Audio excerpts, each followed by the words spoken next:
قرآن کریم میں بیان شدہ واقعات اور قصص میں سب سے بڑا قصہ موسیٰ علیہ السلام کا ہے۔ آپ اللہ کے اولو العزم رسول تھے۔ آپ کا قصہ قرآن کریم کی 73 سورتوں میں جا بجا پھیلا ہوا ہے۔ 73 سورتوں میں پھیلے ہوئے قصے کو یکجا کرنا آسان کام نہیں۔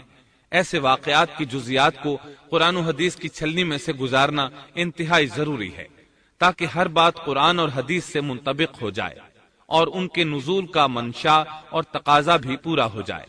تو آئیے سنتے ہیں قصہ سیدنا موسیٰ علیہ السلام کا۔ اللہ تعالی سورۃ القصص آیت 1 تا 3 میں فرماتے ہیں، بسم اللہ الرحمن الرحیم، طاسین میم، تلک آیات الکتاب المبین، نتلو علیک من نبأ موسیٰ وفرعون بالحق لقوم یؤمنون۔ شروع اللہ کے نام سے جو بڑا مہربان نہایت رحم والا ہے۔ تا سین میم، یہ روشن کتاب کی آیات ہیں۔ ہم آپ کے سامنے موسیٰ اور فرعون کا صحیح واقعہ بیان فرماتے ہیں ان لوگوں کے لیے جو ایمان رکھتے ہیں۔ ان آیات میں اہل ایمان کے لیے نصیحت اور یاد دہانی ہے، جبکہ انہی آیات میں فاسق، نافرمان اور کجرا لوگوں کے لیے ڈراوا اور وعید ہے۔ موسیٰ علیہ السلام اللہ تعالیٰ کے مخلص پیغمبر ہیں۔ انہیں اللہ سے ہم کلام ہونے کا شرف بھی حاصل ہے۔ اللہ تعالیٰ نے آپ کا ذکر خیر سورہ مریم آیت 51 میں ان الفاظ میں فرمایا ہے، وَاذْكُرْ فِي الْكِتَابِ مُوسَىٰ إِنَّهُ كَانَ مُخْلَصًا وَكَانَ رَسُولًا نَبِيًّا۔ اس قرآن میں موسیٰ کا ذکر بھی کیجئے جو چنا ہوا اور رسول اور نبی تھا۔ آپ کا نسب نامہ اس طرح ہے، موسیٰ بن عمران بن قاہس بن لاوا بن یعقوب بن اسحاق بن ابراہیم علیہ السلام۔ آپ کے اور یعقوب علیہ السلام کے درمیان زیادہ فاصلہ نہیں۔ موسیٰ علیہ السلام سانولے رنگ کے تھے، کافی تنومند اور لہیم شہیم تھے، قوت اور ہمت والے تھے، حتیٰ کہ بعض نے لکھا ہے کہ ان میں 10 آدمیوں کی طاقت موجود تھی۔ آپ کی زبان میں لکنت تھی۔ سورہ زخرف آیت 52 میں اللہ تعالی نے فرعون کی زبانی یہ بات نقل کی ہے، ام انا خیر من هذا الذي هو مهین ولا يكاد يبین۔ کیا میں بہتر نہیں ہوں بنسبت اس کے جو بے توقیر ہے اور صاف بول بھی نہیں سکتا۔ آپ کبھی کبھی بات کرتے ہوئے اٹک جاتے تھے، لیکن یہ بات نبی ہونے میں مانے نہیں۔ سورۃ القصص آیت 34 میں ہے، وَأَخِي هَارُونُ هُوَ أَفْصَحُ مِنِّي لِسَانًا، اور میرا بھائی ہارون مجھ سے بہت زیادہ فصیح زبان والا ہے۔ آپ کی گفتگو میں روانی نہیں تھی، یہی وجہ ہے کہ آپ نے ہارون علیہ السلام کے ذریعے اللہ تعالی سے مدد مانگی۔ اس کی تفصیل یوں ہے، بنو اسرائیل یعنی سیدنا یعقوب علیہ السلام کی اولاد نے سیدنا یوسف علیہ السلام کے زمانے میں فلسطین سے مصر کی جانب نقل مکانی کی، جیسا کہ ہم نے قصہ یوسف کے آخر میں ذکر کیا ہے، اور سورہ یوسف آیت 99 میں ہے، آوَا إِلَيْهِ أَبَوَيْهِ، یوسف نے اپنے ماں باپ کو اپنے پاس جگہ دی۔ اسی طرح سورہ یوسف آیت 100 میں ہے، وَرَفَعَ أَبَوَيْهِ عَلَى الْعَرْشِ وَخَرُّوا لَهُ سُجَّدًا، اور اس نے اپنے تخت پر اپنے ماں باپ کو اونچا بٹھایا اور سب اس کے سامنے سجدے میں گر گئے۔ سیدنا یعقوب علیہ السلام، ان کی بیوی اور ان کے صاحبزادے سب کے سب ہجرت کر کے یوسف علیہ السلام کے پاس مصر پہنچ گئے۔ یوسف علیہ السلام مصر کے حاکم تھے، پھر سب وہیں رہائش پذیر ہو گئے۔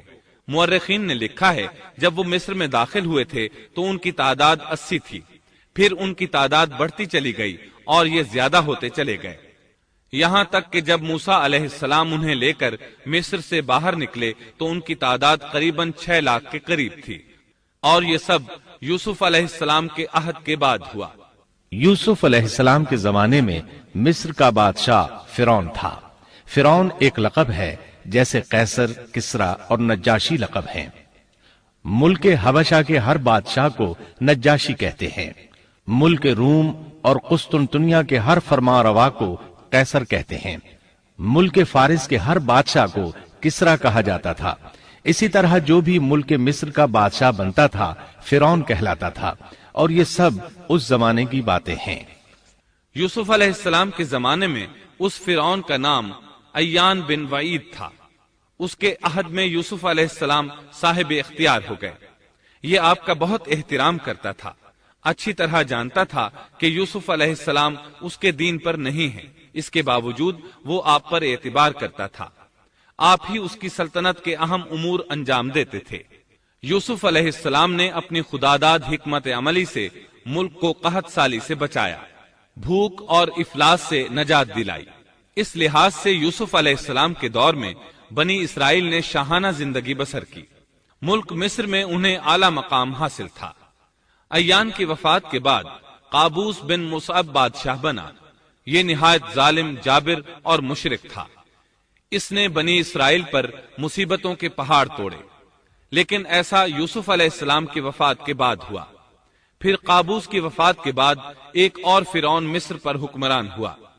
یہ ولید بن مصعب تھا، یعنی قابوس کا بھائی تھا۔ اس ولید بن مصعب کی بیوی آسیہ بنت مزاحم تھی۔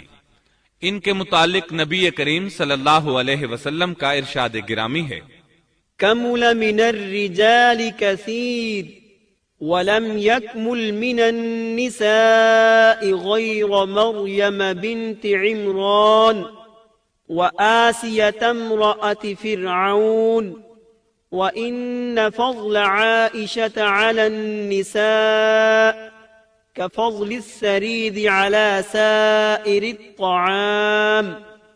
مردوں میں تو بہت سے کامل ہوئے، لیکن عورتوں میں مریم بنت عمران اور فرعون کی بیوی آسیہ کے سوا اور کوئی کامل نہیں ہوا، اور بلا شبہ عائشہ رضی اللہ عنہا کی فضیلت تمام عورتوں پر ایسی ہے جیسے تمام کھانوں پر سرید کی فضیلت ہے۔ آسیہ ایک نیک، پاک باز اور مومنہ خاتون تھی۔ فرعون نے انہیں زبردستی غصب کر کے لانے کا ارادہ کیا، یعنی ان کے باپ سے چھین کر زبردستی اپنے پاس رکھنے کا ارادہ کیا۔ اس پر ان کے باپ نے کہا وہ ابھی کم عمر ہے۔ فرعون بولا نہیں، وہ کم عمر نہیں ہے، تو اس کا نکاح حق مہر کے عوض میرے ساتھ کر دے۔ اب آسیہ کا باپ ان کے پاس آیا اور فرعون کے ارادے سے انہیں باخبر کیا۔ انہوں نے کہا میں ایک کافر سے کس طرح شادی کر سکتی ہوں؟ اس پر فرعون نے پورے خاندان کو ہلاک کرنے کی دھمکی دی۔ آخرکار سیدہ آسیہ نے اپنے خاندان کو بچانے کے لیے اس سے نکاح کر لیا، لیکن اس سے حق مہر لینا پسند نہ کیا۔ اس طرح سیدہ آسیہ نے دل سے برا جانتے ہوئے فرعون کے ساتھ زندگی بسر کی۔ اس کے گھر پہنچ کر وہ اس جیسی کافرہ نہیں بنی، بلکہ پکی مومنہ رہی۔ بہرحال یہ تھا ان کی شادی کا واقعہ۔ یہ فرعون یعنی ولید بن مصعب بہت جابر اور ظالم شخص تھا۔ ظلم و جبر کی ان آخری حدوں کو پہنچ گیا تھا جن تک شاید انسانوں میں سے کوئی بھی نہ پہنچا ہوگا، یہاں تک کہ اس نے رب ہونے کا دعویٰ کر دیا۔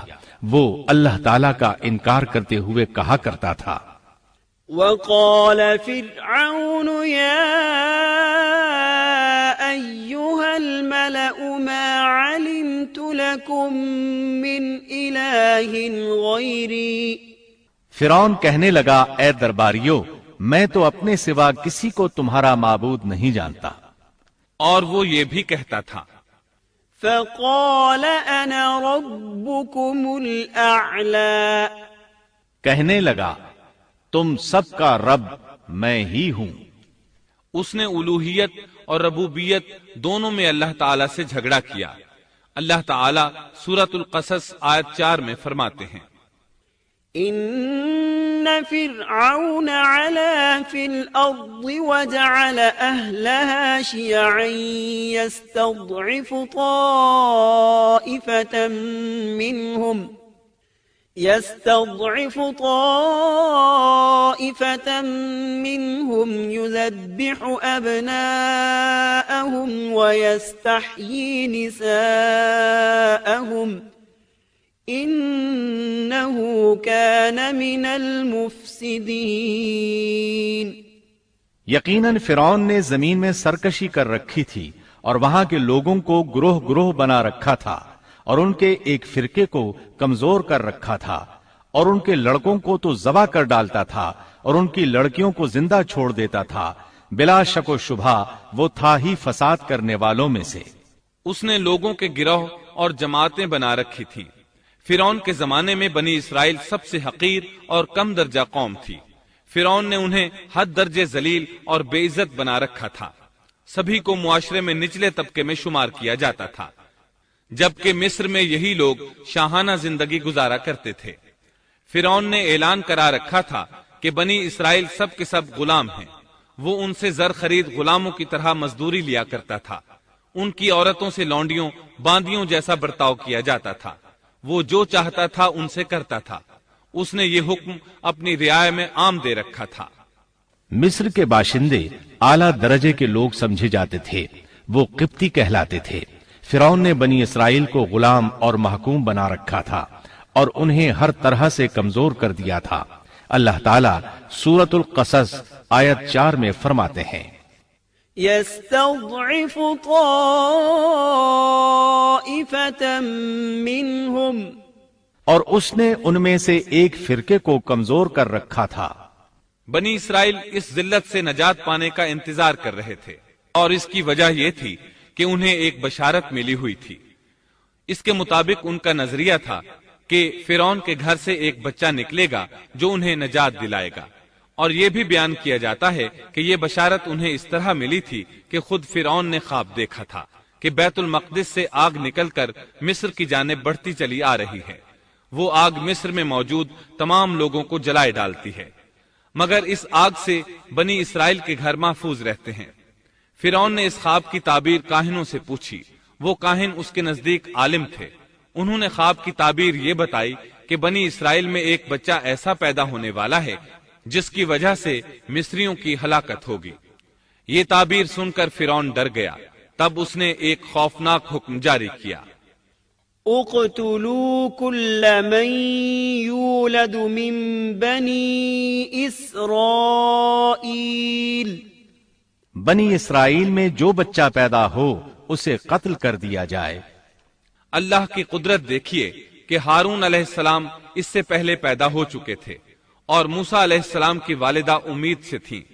فرعون نے اپنا حکم یوں جاری کیا تھا کہ اگر ان کے ہاں بیٹے پیدا ہوں تو انہیں قتل کر دو، بیٹیاں پیدا ہوں تو انہیں زندہ چھوڑ دیا جائے۔ چنانچہ ایسا ہی کیا جانے لگا۔ ہر نومولود بچے کو قتل کیا جانے لگا، بچیوں کو چھوڑ دیا جاتا۔ یہ تھا بچوں کو ذبح کرنے کا حکم جو بنی اسرائیل میں شروع ہوا۔ اس کا طریقہ انہوں نے یہ اختیار کیا کہ ہر حاملہ خاتون کی نگرانی شروع کر دی۔ دایا عورتوں کے ذمے یہ ڈیوٹی لگائی کہ حاملہ مستورات کی اطلاع دیں گی، اور جو دایا اطلاع نہ دیتی اسے بھی قتل کر دیا جاتا۔ اس طرح فرعون اور اس کے وزیروں کو ہر نو مولود سے باخبر رکھا جاتا تھا۔ ان دنوں سیدنا موسیٰ علیہ السلام کی والدہ اپنے حمل کے ابتدائی دنوں میں تھیں۔ انہوں نے اس بات کو چھپائے رکھا اور دایا کا کام کرنے والی عورتوں سے بھی خود کو چھپائے رکھا، یہاں تک کہ درد ذہ کا وقت آ پہنچا اور انہوں نے بچے کو جنم دیا۔ اس بارے میں سوائے قریبی لوگوں کے کوئی نہیں جانتا تھا۔ بچے کی پیدائش کے بعد وہ فکر مند رہنے لگیں۔ حمل کے دنوں میں تو انہوں نے خود کو چھپا لیا تھا، اب بچے کو کیسے چھپائیں؟ پھر بھی اپنی پوری کوشش کرتی رہیں، یہاں تک کہ ان کے پاس اللہ کا حکم آ گیا۔ یہ حکم اللہ نے ان کے دل میں ڈالا تھا، یعنی القاء کیا گیا تھا۔ یہ وہ وحی نہیں تھی جو پیغمبروں پر آتی ہے۔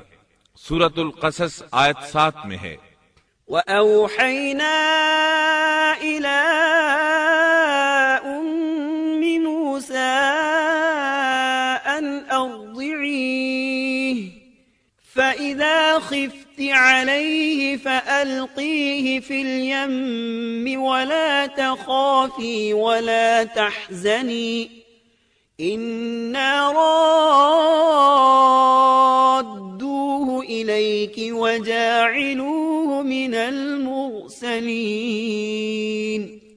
اور ہم نے موسیٰ کی ماں کو وحی کی کہ اسے دودھ پلاتی رہ، اور جب تجھے اس کی نسبت کوئی خوف معلوم ہو تو اسے دریا میں بہا دینا، اور کوئی ڈر خوف یا رنج غم نہ کرنا، ہم یقیناً اسے تیری طرف لوٹانے والے ہیں اور اسے اپنے پیغمبروں میں بنانے والے ہیں۔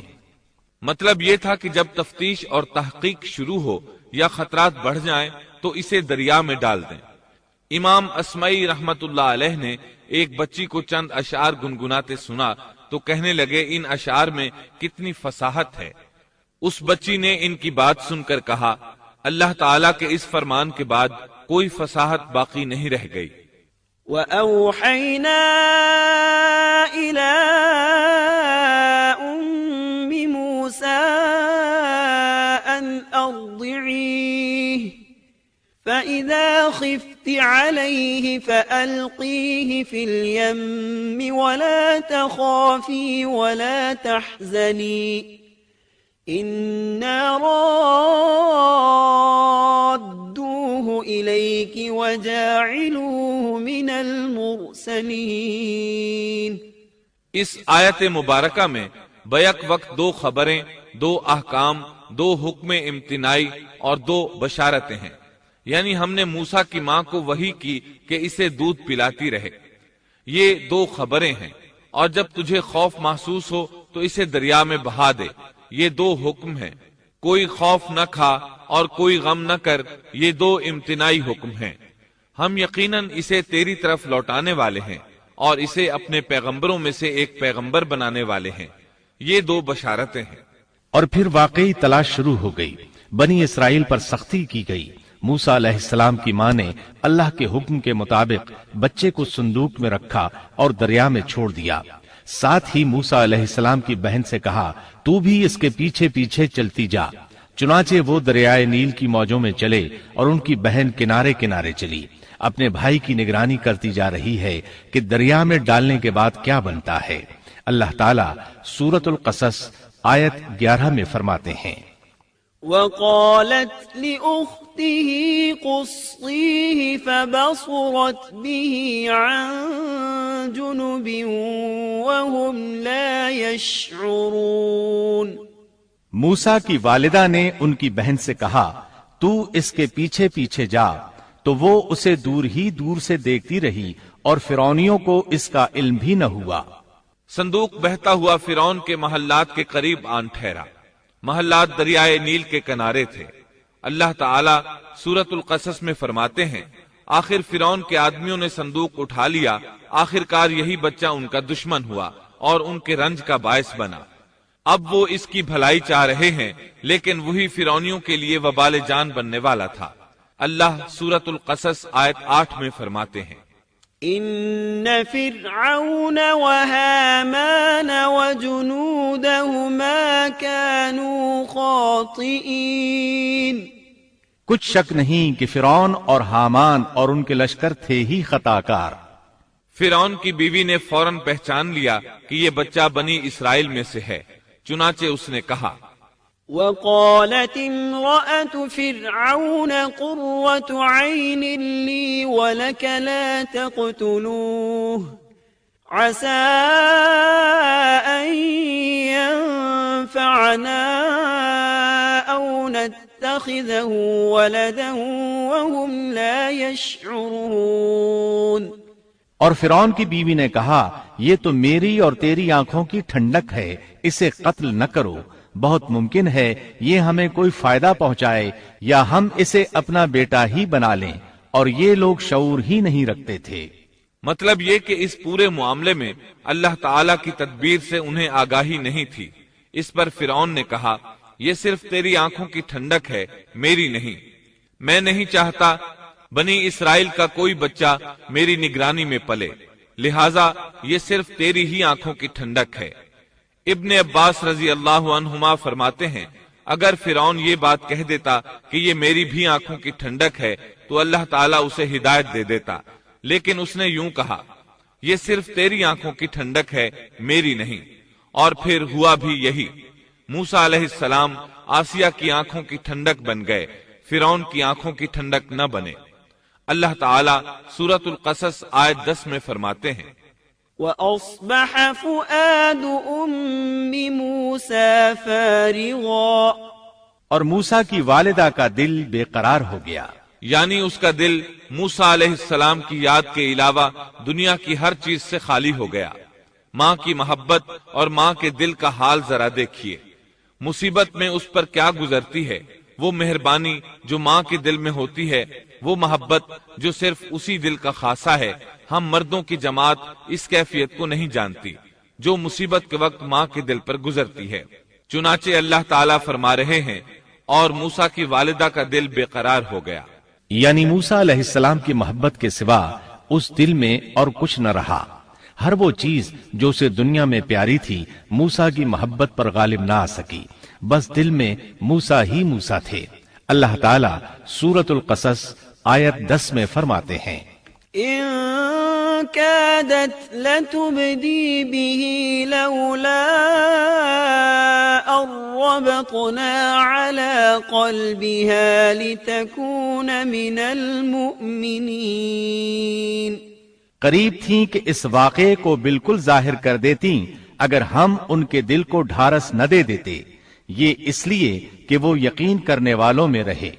اب دیکھیے اللہ تعالیٰ کے کام، ان کے نور چشم کو کس طرح ان کی طرف واپس لوٹایا۔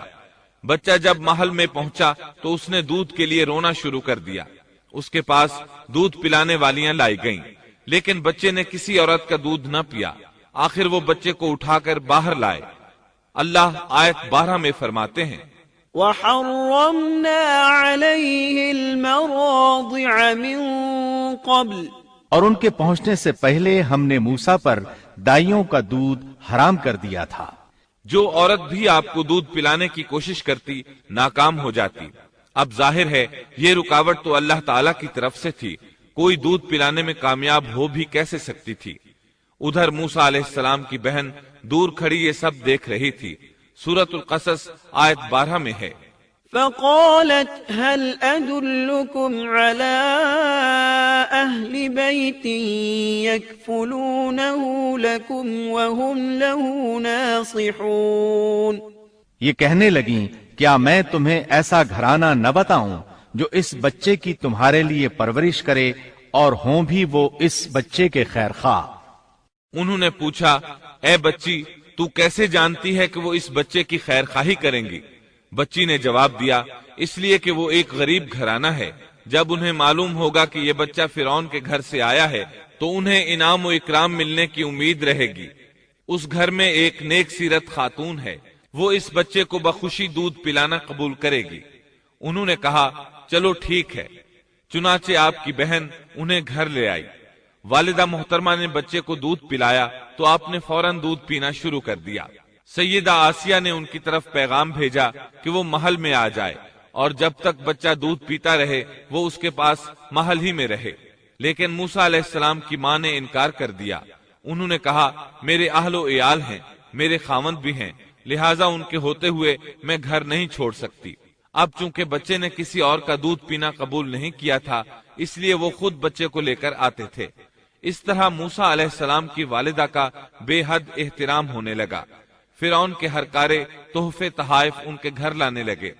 اللہ تعالیٰ آیت 13 میں فرماتے ہیں، فرددناه إلى أمه كي تقر عينها ولا تحزن ولتعلم أن وعد الله حق ولكن أكثرهم لا يعلمون۔ پس ہم نے اسے اس کی ماں کی طرف واپس پہنچایا تاکہ اس کی آنکھیں ٹھنڈی رہیں اور آزردہ خاطر نہ ہو، اور جان لے کہ اللہ کا وعدہ سچا ہے، لیکن اکثر لوگ نہیں جانتے۔ اس طرح موسیٰ علیہ السلام شاہی محل میں پلنے بڑھنے لگے، یہاں تک کہ 18 سال کے خوبرو نوجوان ہو گئے۔ اللہ تعالیٰ آیت 14 میں فرماتے ہیں، وَلَمَّا بَلَغَ أَشُدَّهُ وَاسْتَوَى آتَيْنَاهُ حُكْمًا وَعِلْمًا وَكَذَلِكَ نَجْزِي الْمُحْسِنِينَ۔ اور جب موسیٰ اپنی جوانی کو پہنچ گئے اور پورے توانا ہو گئے تو ہم نے انہیں علم و حکمت عطا فرمایا. نیکی کرنے والوں کو ہم اسی طرح بدلہ دیا کرتے ہیں. وقت گزرتا رہا. ایک روز آپ ایسے وقت میں راستے سے گزر رہے تھے جس وقت عموماً لوگ گھروں سے نہیں نکلا کرتے تھے. کہا جاتا ہے وہ دوپہر کا وقت تھا. آپ شہر میں داخل ہوئے. لوگ غفلت میں تھے. بس اکا دکا لوگ باہر تھے. آپ نے 2 آدمیوں کو لڑتے جھگڑتے دیکھا. ان میں سے ایک بنی اسرائیل کا تھا, دوسرا فرعون کی قوم سے تھا, یعنی مصری تھا. آپ کی قوم والے نے اپنے دشمن کے خلاف آپ سے مدد مانگی. آپ کی حمیت نے جوش مارا. آپ نے دیکھا مصری اس کمزور اسرائیلی کو پکڑے ہوئے تھا. بس موسیٰ علیہ السلام نے آگے بڑھ کر مصری کی ٹھوڑی پر مکہ دے مارا. آپ کا مقصد تو بس اسرائیلی کی مدد کرنے کا تھا, لیکن موسیٰ علیہ السلام میں بہت قوت تھی, اس لیے ایک ہی مکہ لگنے سے مصری کا کام تمام ہو گیا. سورۃ القصص آیت 15 میں ہے. فَوَكَزَهُ مُوسَى فَقَضَى عَلَيْهِ پس موسیٰ نے اس کے مکہ مارا جس سے وہ مر گیا. موسیٰ علیہ السلام کو بہت تعجب ہوا کہ یہ کیا ہو گیا. ان کا قتل کرنے کا تو کوئی ارادہ نہیں تھا. موسیٰ علیہ السلام نے فوراً کہا هَذَا مِنْ عَمَلِ الشَّيْطَانِ یہ تو شیطانی کام ہے. آپ یہ کہنا چاہتے تھے میرا ارادہ تو اسے قتل کرنے کا نہیں تھا, یہ فعل تو شیطان نے کیا ہے. شیطان ہی نے مجھے بے قابو کر دیا تھا. مجھے اپنی طاقت پر اختیار نہ رہا. مجھ سے اس انسان کے قتل والا برا کام سرزد کرا دیا. آیت 15 میں اللہ تعالیٰ فرماتے ہیں إِنَّهُ عَدُوٌّ مُضِلٌّ مُبِينٌ یقیناً شیطان دشمن اور کھلے طور پر بہکانے والا ہے. اس سے معلوم ہوا کہ موسیٰ علیہ السلام جانتے تھے شیطان دشمن ہے, وہ گمراہ کرتا ہے. اور یہ بھی معلوم ہوا کہ آپ موحد تھے, توحید پرست تھے اور مشرکین میں سے نہ تھے. یہی تو باتیں ہیں جو اللہ تعالیٰ نے بیان فرمائی ہیں. مثلا آیت 14 میں ہے وَكَذَلِكَ نَجْزِي الْمُحْسِنِينَ اور نیکی کرنے والوں کو ہم اسی طرح بدلہ دیا کرتے ہیں. آپ ایمان پر تھے, کفر پر نہیں تھے. آپ نے اللہ تعالیٰ سے اس بلا ارادہ ہو جانے والے گناہ کی معافی مانگی. اللہ تعالیٰ کے حضور توبہ کی, جیسا کہ آیت 16 میں آتا ہے قال رب إني ظلمت نفسي فاغفر لي فغفر له إنه هو الغفور الرحيم. پھر کہنے لگا کہ اے پروردگار میں نے خود اپنے اوپر ظلم کیا, تو مجھے معاف فرما دے. اللہ نے اسے بخش دیا, وہ بخشنے والا اور بہت مہربانی کرنے والا ہے. یہ گناہ بلا ارادہ ہوا تھا, خطا تھی. پھر آپ نے ان الفاظ میں اللہ سے وعدہ کیا قال رب بما أنعمت علي فلن أكون ظهيرا للمجرمين. کہنے لگا اے میرے رب جیسے تو نے مجھ پر یہ کرم کیا میں بھی اب ہرگز کسی گناہگار کا مددگار نہیں بنوں گا. آپ کا مطلب یہ تھا کہ باری تعالی آپ نے مجھے معافی دے کر مجھ پر کرم کیا. گویا آپ کو سمجھ آ گئی تھی کہ اللہ تعالیٰ نے ان کی توبہ قبول کر لی ہے, ان پر رحم فرما دیا ہے. چنانچہ اب وعدہ کر رہے ہیں کہ کسی گناہگار کی کبھی مدد نہیں کریں گے بلکہ ان کے خلاف رہیں گے.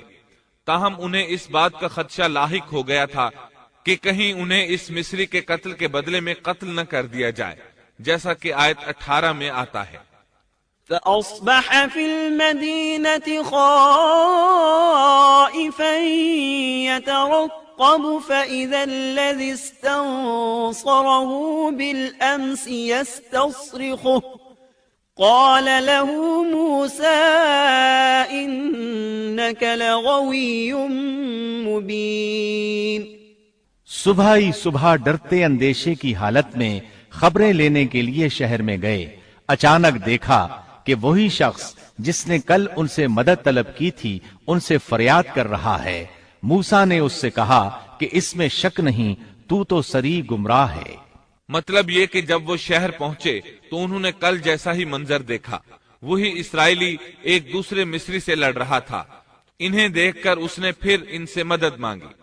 تب آپ نے فرمایا تو جھگڑالو آدمی ہے، تاہم آپ آگے بڑھے تاکہ مصری کے مقابلے میں اس کی مدد کریں۔ تب وہ کہنے لگا، قال يا موسى أتريد أن تقتلني كما قتلت نفسا بالأمس؟ وہ کہنے لگا کہ موسیٰ، کیا جس طرح تو نے کل ایک شخص کو قتل کیا ہے مجھے بھی مار ڈالنا چاہتا ہے؟ اس کی اس بات سے موسیٰ علیہ السلام سمجھ گئے کہ کل والی خبر شہر میں پھیل چکی ہے۔ اب انہوں نے خود کو چھپانا چاہا۔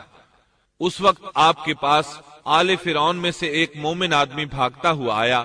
وہ موسیٰ علیہ السلام سے بہت محبت کرتا تھا۔ اس کا ذکر آیت 20 میں آیا ہے۔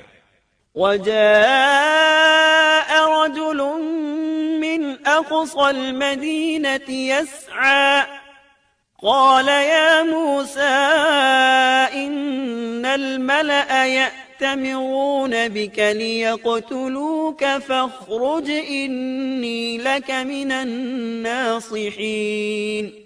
شہر کے پرلے کنارے سے ایک شخص دوڑتا ہوا آیا اور کہنے لگا، موسیٰ، یہاں کے سردار تیرے قتل کا مشورہ کر رہے ہیں، پس تو فوراً چلا جا، مجھے اپنا خیر خواہ مان۔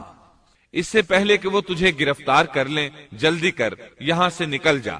آپ خوف زدہ ہو گئے کیونکہ فرعون تو پہلے ہی آپ سے محبت نہیں کرتا تھا۔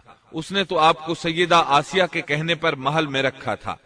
اس کے علاوہ فرعون کی قوم کے دوسرے سردار بھی یہ بات اچھی طرح جانتے تھے کہ آپ بنی اسرائیل میں سے ہیں۔ وہ آپ سے بغض رکھتے تھے۔ اب تو ان کے ہاتھ موقع آ گیا تھا۔ اس موقع سے فائدہ اٹھاتے ہوئے انہوں نے قتل کا مشورہ کیا تھا۔ چنانچہ موسیٰ علیہ السلام وہاں سے خوف زدہ ہو کر نکل کھڑے ہوئے۔ مصری آپ کی تلاش میں تھے۔ فرعون نے اپنے جاسوس آپ کی تلاش میں بھیج دیے تھے۔ ادھر موسیٰ علیہ السلام اللہ تعالیٰ سے یہ دعا مانگ رہے تھے، رب نجنی من القوم الظالمین۔ اے میرے پروردگار، مجھے ظالموں کے گروہ سے بچا لے۔ اللہ تعالیٰ نے آپ کی دعا قبول فرمائی، آپ کو راستہ بھی دکھایا۔ آپ جنگل کی طرف نکل کھڑے ہوئے۔ آپ کے پاس کھانا تھا نہ پانی، نہ آپ کے پاس سواری کا جانور تھا۔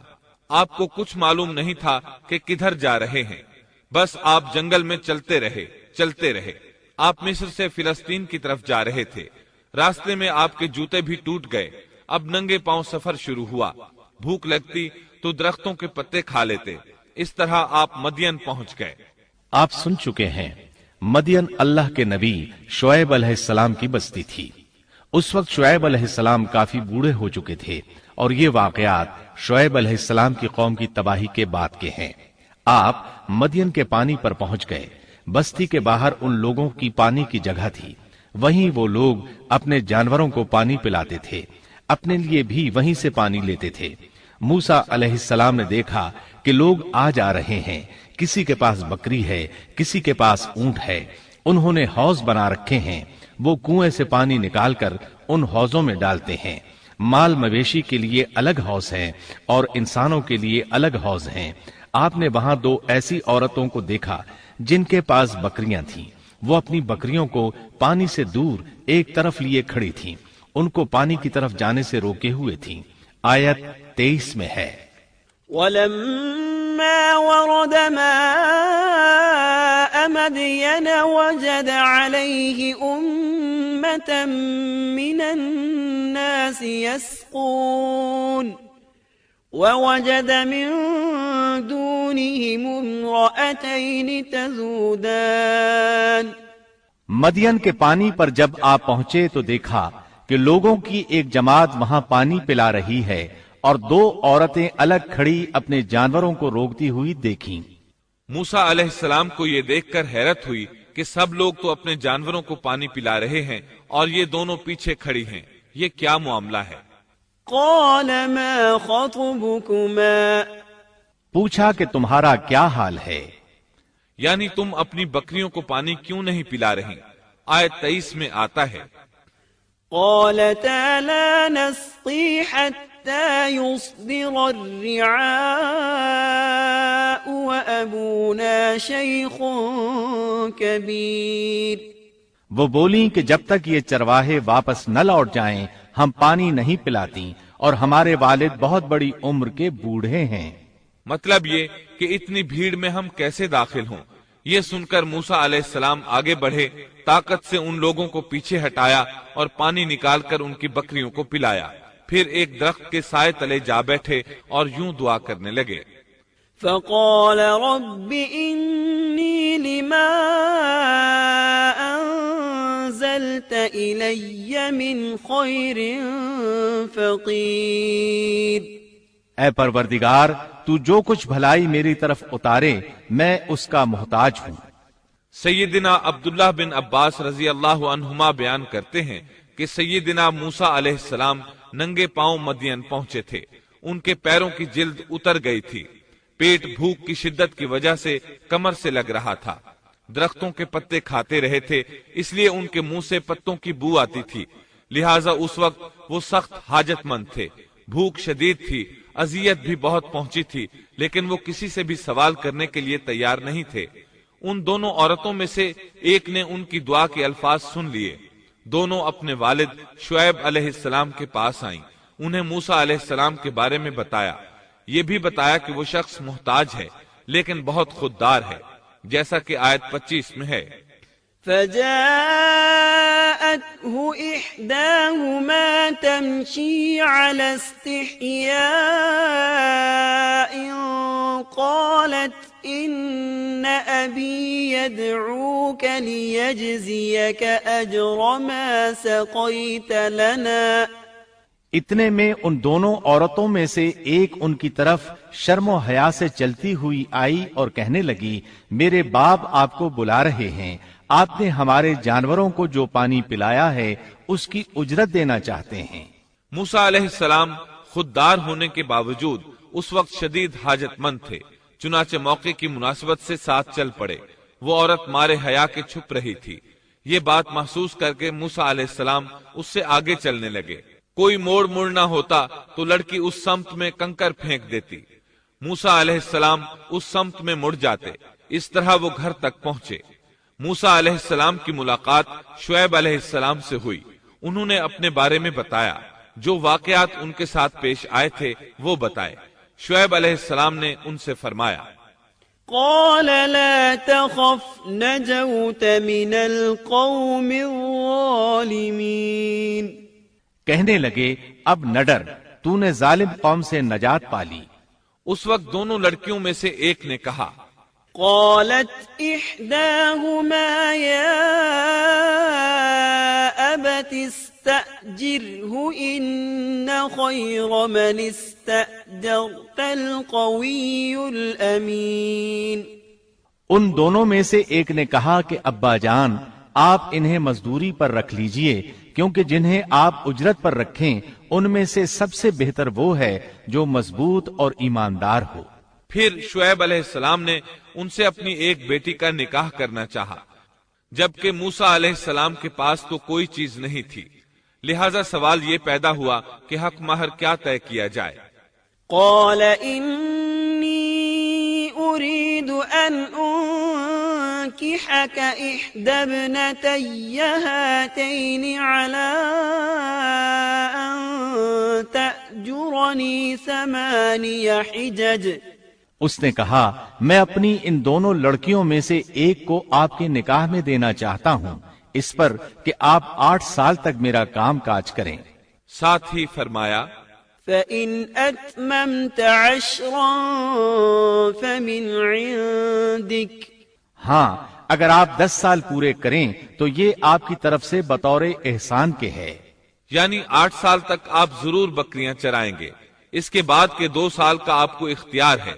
اگر آپ خوشی سے 2 سال تک اور بھی میرا کام کریں تو اچھا ہے، ورنہ آپ پر لازم نہیں ہے، جیسا کہ آیت 27 میں ہے. وَمَا أُرِيدُ أَنْ أَشُقَّ عَلَيْكَ سَتَجِدُنِي إِنْ شَاءَ اللَّهُ مِنَ الصَّالِحِينَ. میں ہرگز یہ نہیں چاہتا کہ آپ کو کسی مشقت میں ڈالوں، اللہ کو منظور ہے تو آگے چل کر آپ مجھے بھلا آدمی پائیں گے۔ شعیب علیہ السلام کی بات کا موسیٰ علیہ السلام نے جو جواب دیا وہ آیت 28 میں ہے۔ قال ذلك بيني وبينك أيما الأجلين قضيت فلا عدوان علي والله على ما نقول وكيل۔ موسیٰ نے کہا خیر تو یہ بات میرے اور آپ کے درمیان پختہ ہو گئی، میں ان دونوں مدتوں میں سے جسے پورا کروں مجھ پر کوئی زیادتی نہ ہو، ہم یہ جو کچھ کہہ رہے ہیں اس پر اللہ کارساز ہے۔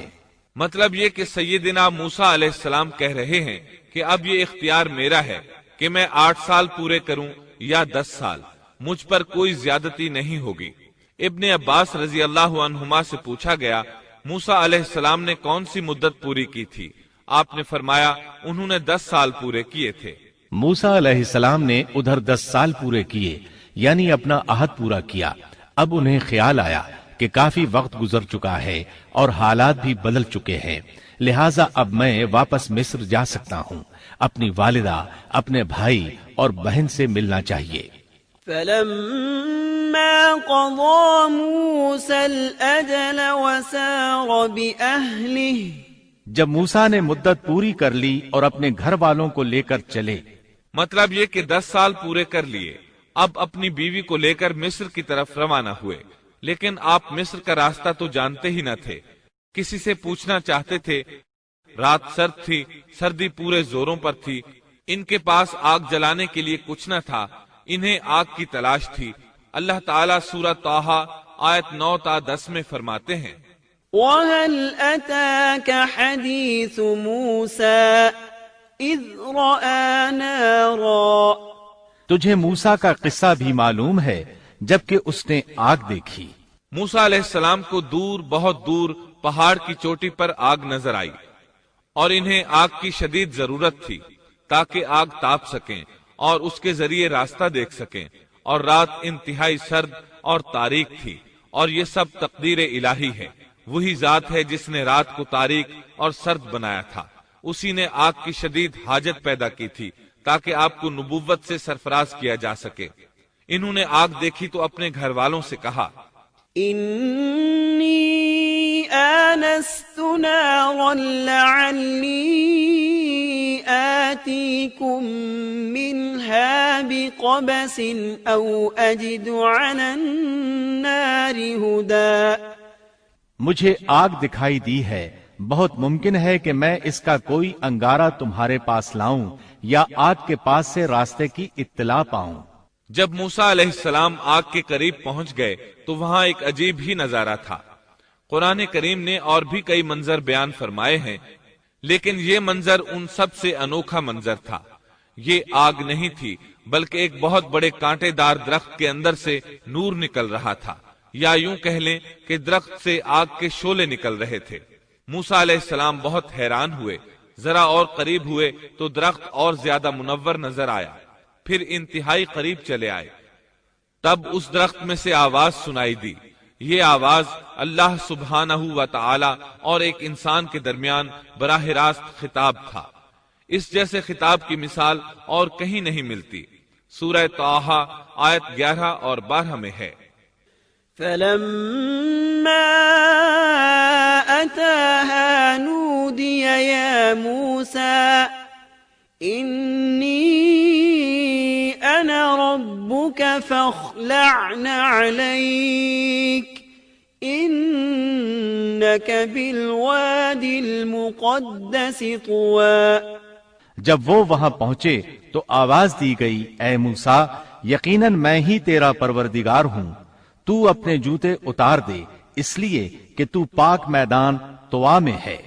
سورہ طٰہٰ آیات 13 تا 16 میں اللہ تعالیٰ فرماتے ہیں وَأَنَا اخْتَرْتُكَ فَاسْتَمِعْ لِمَا يُوحَىٰ إِنَّنِي أَنَا اللَّهُ لَا إِلَٰهَ إِلَّا أَنَا فَاعْبُدْنِي وَأَقِمِ الصَّلَاةَ لِذِكْرِي۔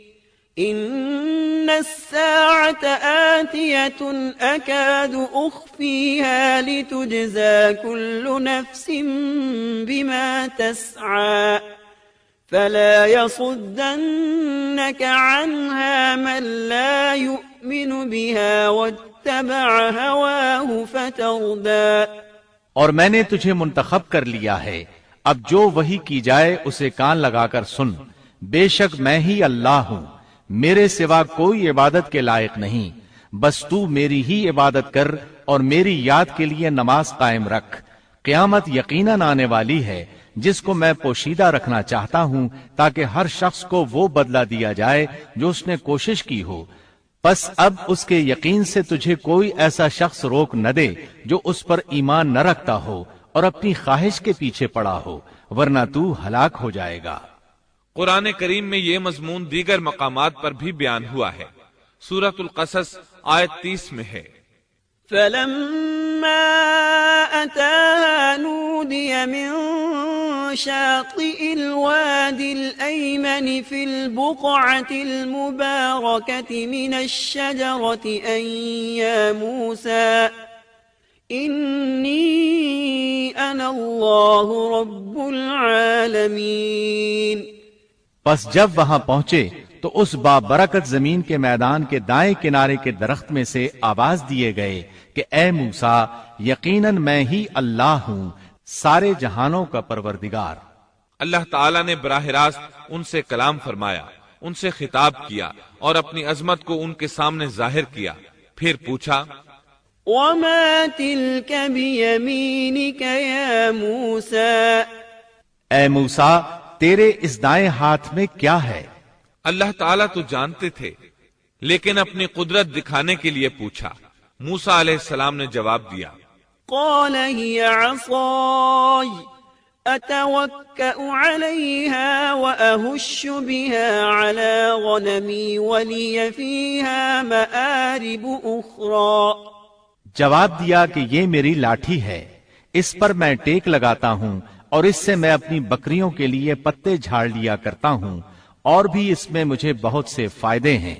اللہ تعالیٰ نے فرمایا، اسے ہاتھ سے نیچے ڈال دے. جو ہی موسیٰ علیہ السلام نے لاٹھی نیچے گرائی، وہ سانپ بن کر دوڑنے لگا. سورۃ القصص آیت 31 میں یہ ذکر یوں آیا ہے، وَأَنْ أَلْقِ عَصَاكَ فَلَمَّا رَآهَا تَهْتَزُّ كَأَنَّهَا جَانٌّ وَلَّا مُدْبِرًا.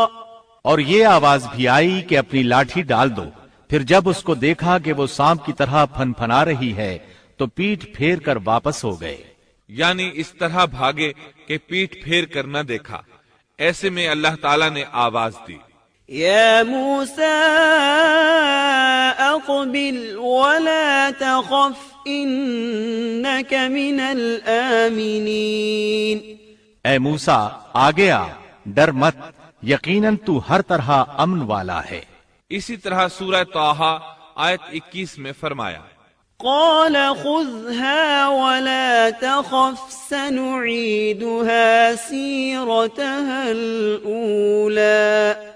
فرمایا بے خوف ہو کر اسے پکڑ لے، ہم اسے اسی پہلی سی صورت میں دوبارہ لا دیں گے. یعنی اسے دوبارہ لاٹھی بنا دیں گے. موسیٰ علیہ السلام واپس پلٹے، اس کو دم سے پکڑا تو وہ پھر لاٹھی بن گئی.